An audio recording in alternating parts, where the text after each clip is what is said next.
on the way to pick my kids up, I stopped in this recycling centre and I found some really interesting stuff. As you can see there's a lot of Casio watches.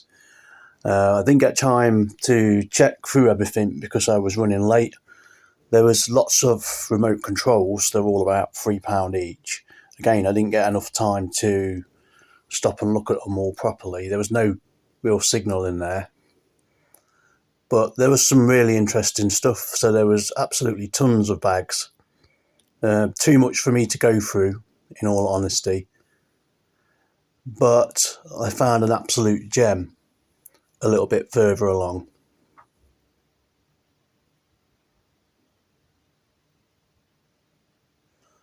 So none of those bags really were sort of resonating with me as anything that was valuable. Pottery, I kind of skipped past that. So we got a Yamaha PSR 220, it's worth about 60 quid. But I don't bother buying bulky stuff and I don't really bother with electronics, so happy to skip past that. There really was all sorts in there. There was loads of pottery. And this was the gem. This was the absolute steal. That whole box there cost me £10. And most of this stuff here is like from the 70s. There was 15 full kits in total with the Umbro shorts too, as you can see there. And these Umbro shorts fetch quite a lot of money actually. So we've got absolutely shelves full of jigsaw puzzles and board games. I tend not to pick these up because you don't know if they're going to be complete or not, but there's some really good money to be had in some of these jigsaw puzzles.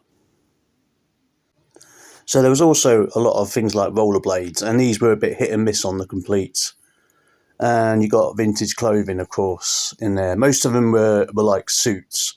I don't think there was any particular value in these suits at all, so I left them behind, but there's still quite a lot there. I'm going to go and check it out next time I go down there and investigate them more thoroughly. But there was quite a lot of sporting stuff too, lots of cricket stuff and lots of football shin pads and stuff like that.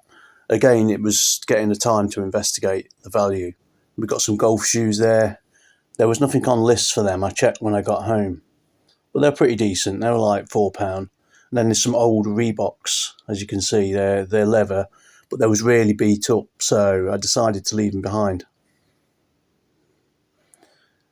And these, I didn't really know enough about DVD players. I know about VHS, but not DVDs. I then decided to try my luck in a couple of charity shops, and as usual, everything was overpriced. So, except for one thing that I found, E.T. I paid £1 for that, and it was well worth getting because it's a nice bit of retro history. Also, I stopped at a retro shop afterwards, and this retro clothing shop, some of the prices were really good, so I'll check that out again soon. So this is all the stuff I picked up. I didn't have a lot of time to source because priority was spending time with my kids. Obviously, I picked E.T. up for £1. It's from the 1980s. I had one similar myself as a kid. It's only worth about 10, but still it's nice to find. And then I picked up these like gothic kind of alternative cargo trousers. They were £3. We're thinking of doing an upcycling clothing project, which is something I'll come to later, and alternative clothes is going to be big on the list because they're very hard to get hold of. I know my kids are very much into alternative clothing, and there's definitely a big gap in the market.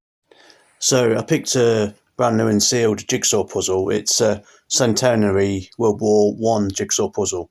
Unfortunately, it's only about $7.99 in it, so I generally like to pick up new and sealed jigsaw puzzles, but this one's going to hang around for a very long time, so that's that.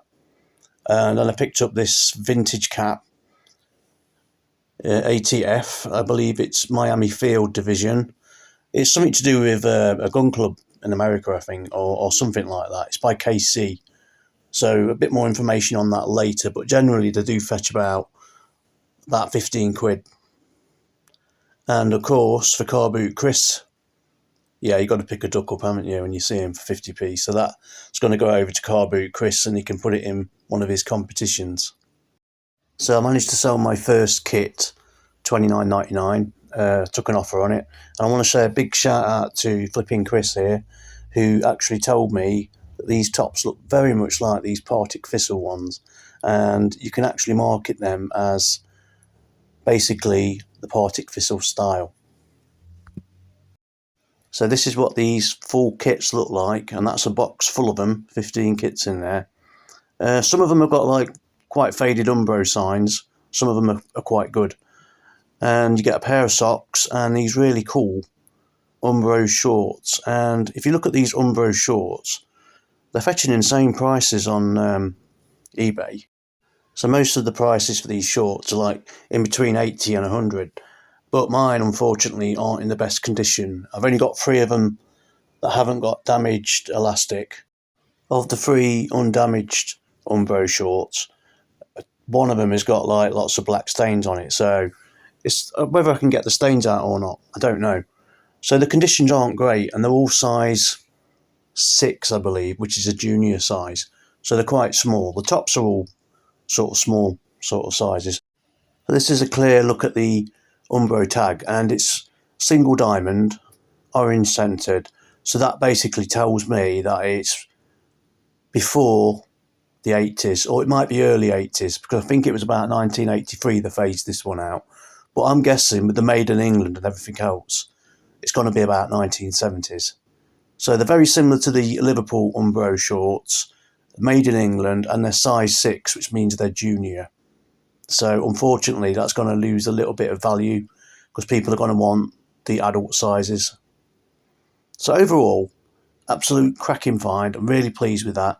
And as I go through them, you will see that some of them are damaged, unfortunately, and some of them are in better condition. So the prices on these are going to vary. But so the guy in the recycling centre was telling me how a lot of vintage clothing normally gets chucked away if it's got a little hole or a scuff or anything like that.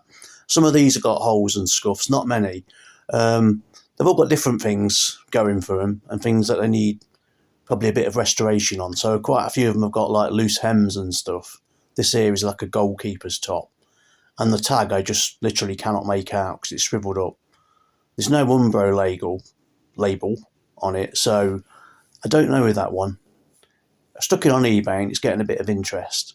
So thanks for watching this video, and really I'm hoping this lot saves me this month because my back's gone on me as well as my knee now at work, and I'm really going through the wars. So how long I can keep going without going off is going to be a miracle. If you'd like to see more videos like this and more trips to the recycling centre, then do hit the subscribe, and thanks for watching guys. Have a great weekend.